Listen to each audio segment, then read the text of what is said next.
Hello students, we are discussing pneumatic circuit designs. Today we are going to discuss about the step counter technique for designing pneumatic sequential circuit. Okay. In this step counter, this 6 terminologies 1, 2, 3, 4, 5, 6. The one input line 1 which serves as the preparation signal. Okay.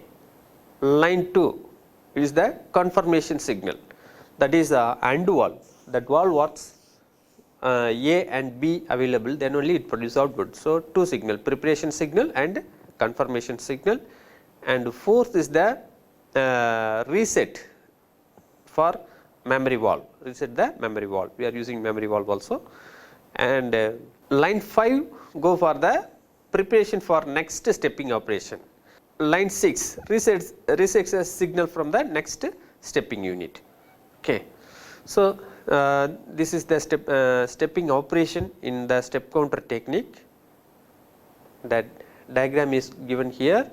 The step counter, it is the stepping unit. So, here we use AND valve, and it is the output. This output is taken 3 position. So, we will discuss in detail through discussing while a circuit. So, we take a problem. For solving that problem, consider an automatic drilling machine. The complete cycle as follows: the cylinder extends to the clamp the workpiece, then cylinder B extends drilled hole, then retracts, then cylinder A retracts, unclamp the that means unclamp the workpiece. This in the circuit applying step counter method. Step counter first, for before designing the circuit, we will draw the position step diagram. So, this diagram is called position step diagram. Here we are using 2 cylinders, cylinder A and cylinder B. So, you know from the problem, cylinder A for clamping purpose,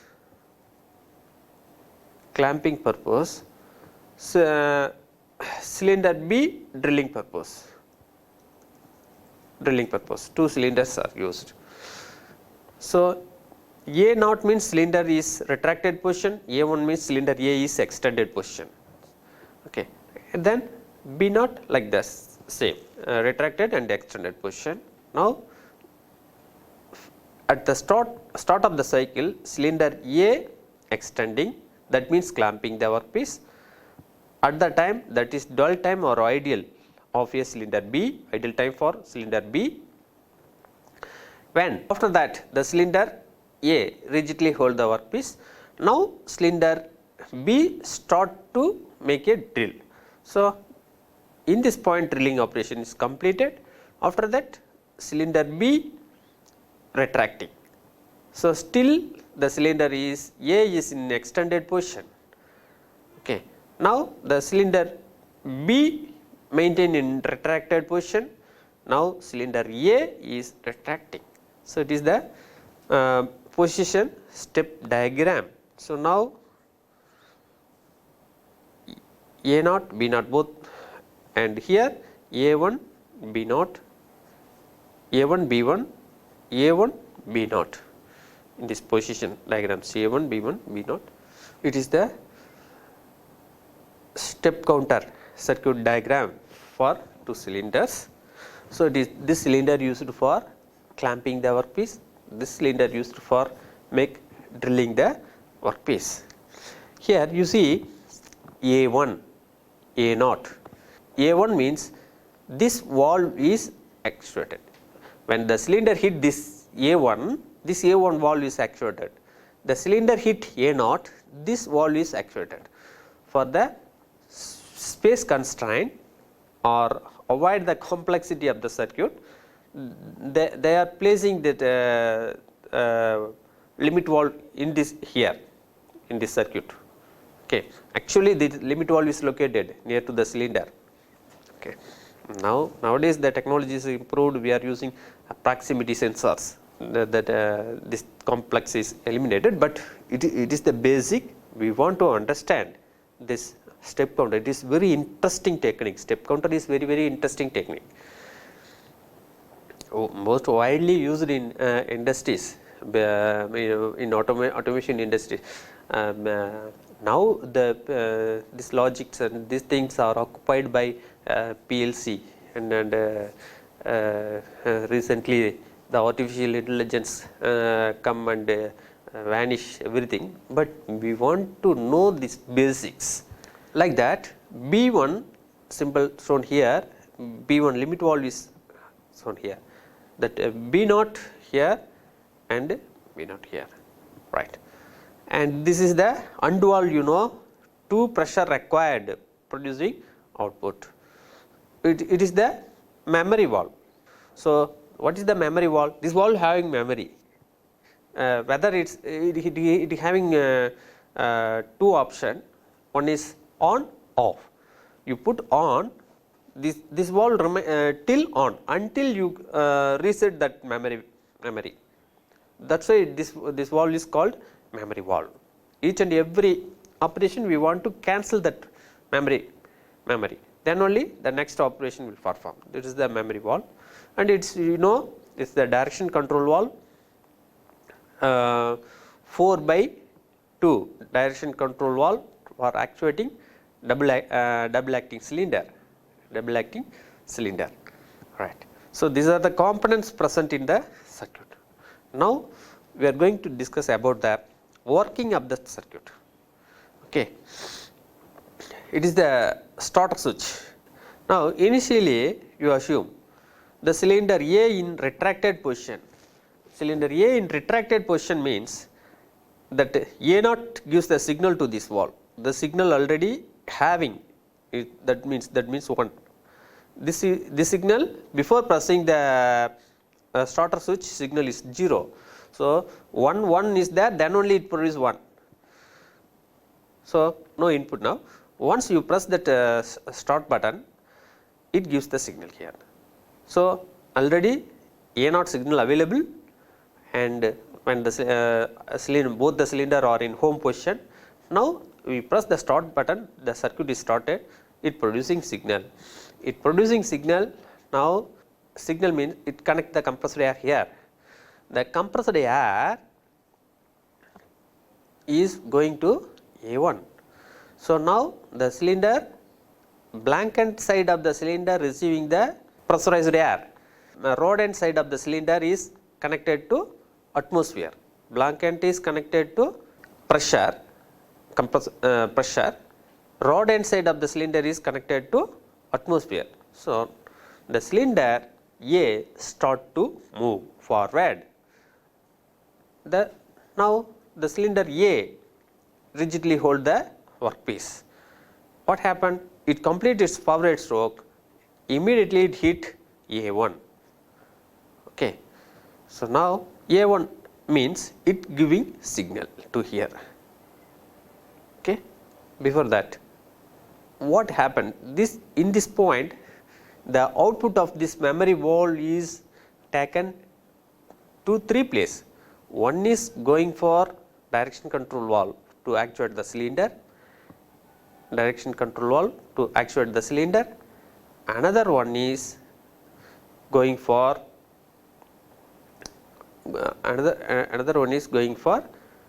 reset the last operation of the memory valve. Resetting the last operation of the memory valve here. That valve 4 is resetted one, and the third one is for actuating direction control valve to resetting the last memory valve. 3 gives the preparatory signal to this end valve. Okay. So once it received, one side it having signal, it waiting for another signal. So and the cylinder A completed its extension stroke and hit A1. The A1 gives the confirmation signal. Preparatory signal already is there. Once it gives the confirmation signal, now it gives the signal to this memory wall 2. Now the output of the memory wall 2, once going for that B plus, cylinder B moving forward here, moving forward, cylinder B moving forward direction. One output used to move the cylinder in forward direction. Another two output, one is going for reset the memory wall, previous memory, reset the memory, and another one output gives the preparatory signal for next stepping operation. Here preparatory signal for next stepping operation. Okay. The cylinder B completes its extension stroke, it hit wall B1. Once it hit the wall B1, B1 gives the supply to this wall, here 1. So already preparatory signal is available. Now the confirmation signal reach this wall. So both the signals are available and it produces output. Now this memory wall 3 is actuated. The memory wall 3 actuated, what happened? The line going for B0, that means now the cylinder B start to retract, that is the first operation, first one, and second that memory wall 2 is resetted, and third the preparatory signal given for next stepping operation. So now the signal 1 available in this unit. At the end of the return stroke, the cylinder B hit wall B0. The B0 is heated. The B0 heated, it supply the fluid, supply the output, and already here preparation signal is there, here confirmative signal reaching this wall. This AND wall gives the signal to this memory wall 4. This memory wall 4 now producing 3 output. One is going for reversing the cylinder A, here reversing the cylinder A, it is the one, and another reset the lost memory, and third is going to the starter switch. Now the starter switch having the signal. So again operator want to initiate the starting when he press the starter switch, and already it hit A0, the preparatory signal is there here, the confirmation signal is available, the circuit again repeats again and again. The step counter is the one of the interesting technique. We will add 5 to 6 cylinders using this technique. After 6, that circuit becomes complex. Like that cascade also, we are able to design up to 6 cylinders only. These are the limitation available in these techniques. But present day PLC based automation system, we can, and using timers, relays, etc., able to arrive n number of operation. For example, you assume at the time of spacecraft liftoff, how many actuations are taken place simultaneously. Firing takes place, inside rocket motors are switched on, n number of more than 5,000, 10,000 functions takes place at simultaneously. This much of complex works are done by modern PLCs. Previously, the peoples for arriving some automatic logic sequences in the production areas, production lines, they are using this type of circuit designs. Continuation of this chapter, we discuss about some switching operations, switches, basic switches. So this is a push button switches. It is the normally open switch. The switches are normally open. If you want to close, then only we want to push it, otherwise not necessary. For example, bell switch, our door bell switch, the switch is normally open. If you want to ring the bell, at that time only you push it. Okay. Another one is normally closed switches. The switches are always normally closed. When we want to stop the system, at that time only we give the input. And then like that, it's a double throw switches. It is used in our tape recorders, CD players, TV, etc. They are using. It is the double fold single throw switch. It is the double fold double throw switches. Okay, there is simple switches are available, and pressure switches are available. The pressure switch, it is normally open.